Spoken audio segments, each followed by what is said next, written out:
건강은 우리가 책임진다. 안녕하세요. 건강메아리의 박아름입니다. 교수님, 우리가 살면서 가장 두려워하는 질환에는 뭐가 있을까요? 암이겠죠. 그렇죠. 네, 저도 생각했을 때 바로 암이지 않을까 싶은데요. 우리나라 암 유병자 분율은 2019년 국가 암 등록 통계 기준 남녀 전체 4.2%, 65세 이상 인구 집단에서는 12.9%까지 증가됐다고 합니다. 이것은 쉽게 말해서 암 발생률이 높아진 것에 비해서 암 진단 후 5년 이상 상대 생존율이 꾸준히 증가했다라는 뜻인데요. 암 진단 후 5년 이상 생존율은 70.3% 이상이라고 합니다. 그로 인해서 암 진단 후 치료가 끝난 사람들도 건강관리에 대한 관심이 굉장히 많아졌다고 하는데, 그래서 이번 시간 그 건강관리를 어떻게 하면 좋을지 설명해 주실 가정의학과 최유리 교수님 모셨습니다. 교수님 안녕하세요. 네, 안녕하세요. 네, 먼저 교수님 소개부터 해주시죠. 네, 안녕하세요. 저는 전남대학교 병원 가정의학과 그리고 암 생존자 평생관리 클리닉에서 근무 중인 최유리입니다. 네, 교수님 이번 시간 주제가 암 생존자 관리법인데요. 암 생존자란 먼저 어떤 건가요? 네, 암 생존자는 암 진단 후 치료가 모두 끝나고 재발 여부를 확인하고 있는 상태의 환자를 말합니다. 네. 우리나라는 암의 조기 진단이 굉장히 많아졌고 그리고 치료 기술이 발달하면서 생존율도 계속 올라가고 있습니다. 네. 이에 따라서 암 생존자 수도 계속 많아지고 있는데 이 생존자들의 건강 관리를 어떻게 해야 되는지 관심이 많아졌고 네. 그 관리의 중요성이 강조되고 있으면서 계속 암 생존자에 대한 관심이 많아지고 있습니다. 네, 아무래도 많은 분들이 암이라고 하면 굉장히 무서워하잖아요. 그렇죠. 네. 네, 암과 다른 질환 차이점은 어떤 게 있을까요? 암은 굉장히 무서운 질환입니다. 네. 이제 병기에 따라서 다르긴 하지만 암은 굉장히 진행 속도가 빠르고 치료가 끝났다 할지라도 재발을 할 수 있고요. 네. 또 많은 사망을 일으킬 수 있는 질환이기 때문에 환자분들이 굉장히 두려워하고 있습니다. 네, 네. 그리고 방사선 치료나 항암 치료와 같은 어려운 치료를 겪어야 하고 불안이나 불면, 우울과 같은 여러 정신 심리적 문제를 동반할 수 있기 때문에 네. 어려운 질환입니다. 그리고 실직이나 경제적 어려움 등까지 초래하는 경우가 있어서 네. 환자분들을 굉장히 무서워하고 있습니다. 암의 이러한 특징 때문에 우리 암 생존자 건강관리에는 기존의 암에 대한 재발이나 전이뿐만 아니라 암 치료 합병증 또는 피로, 통증, 정신심리적 문제 네. 이런 것들에 대한 전반적인 평가와 관리가 포함되고 이 밖에도 2차 암 검진이라든지 예방접종 그리고 생활습관 관리에 대한 건강 증진 항목도 굉장히 중요합니다. 네, 제가 또 찾아보니까 2차 암이라는 게 있더라고요. 이 2차 암이란 어떤 건가요? 그렇죠. 2차 암 굉장히 생소하실 수 있을 것 네. 같습니다.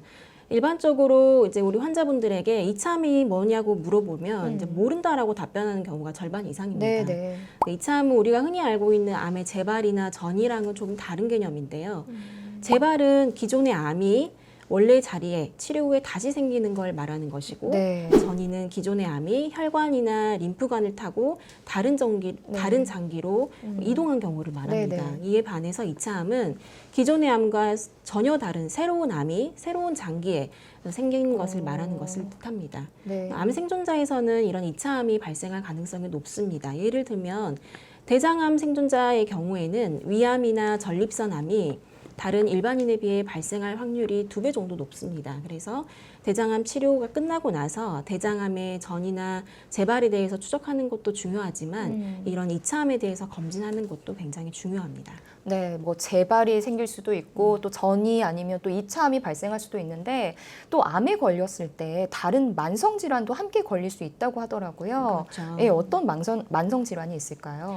네, 암과 만성 질환은 대부분의 위험 요인을 공유하고 있기 때문에 흔히 동반되고 있습니다. 그래서 고혈압, 당뇨, 네. 고지혈증, 골다공증이 흔히 말하는 이제 만성 질환이라고 할 수 있는데요. 네. 고혈압 같은 경우에는 매번 병원에 방문하실 때마다 혈압을 체크해서 꼭 확인하시고 고지혈증이나 당뇨 같은 경우에는 적어도 1년 간격으로는 피 검사를 해서 발병 여부를 확인하시는 게 좋습니다.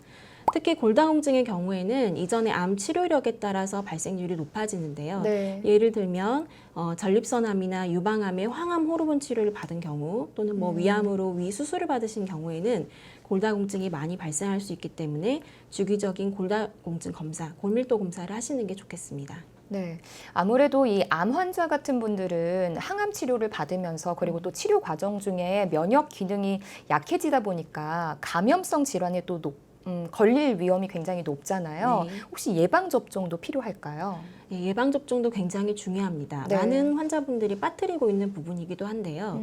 이제 암 생존자에서 특별히 제시되는 가이드가 있는 건 아니지만 일반적인 성인 예방접종 권고안에 맞춰서 빠뜨리지 않고 잘 챙기시는 게 좋겠습니다. 예를 들면 인플루엔자는 매년 10월경 독감 시즌이 시작되기 전에 접종하시는 게 좋겠고 이 밖에도 폐렴구균이나 항체 여부에 따라서 A형, B형 간염 그리고 대상포진 접종을 챙기시는 게 좋겠습니다. 네, 교수님 이제 마지막으로 암 진단을 받았거나 아니면 또 치료 중인 분들을 위해서 어떻게 생활하면 좋을지 몇 가지 팁을 좀 알려주시죠. 네, 제가 환자분들에게 가장 강조하는 것은 체중 관리입니다.